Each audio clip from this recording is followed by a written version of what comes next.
ભગતોને ભીડ ક્યાંય ન આવે, રણ છોડ રાય.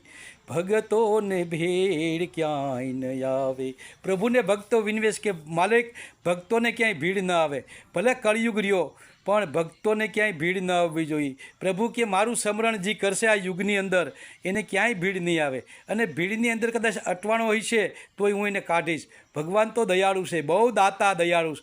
દાતાનો વિશ્વાસ કરો અને દાતાનું કર્મ કરો, સત્ય કર્મ ઉપર હાલો તો ભગવાન અવશ્યને માટે તમારા સામું જોહે.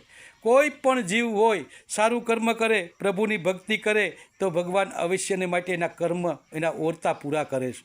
આ ભગવાનનો ન્યાય છે. ભગવાને આપણને જન્મ આપ્યો, આપણે એના જ અંશ સહી અને એના જ સંતાન સહી. એટલે હું હર કોઈ જીવને સમજાવું છું કે સરસ કર્મ કરો, સારું કર્મ કરો. આ ધરતી ઉપર આપણે આવ્યા સહી તો પ્રભુનું સ્મરણ કરતા રહ્યો. 84 લાખ યુનિમાં જવું ન પડે, નકર 84 લાખ યુનિમાં જાઓ ને ભાઈ ભટકશો. જય સિયારામ.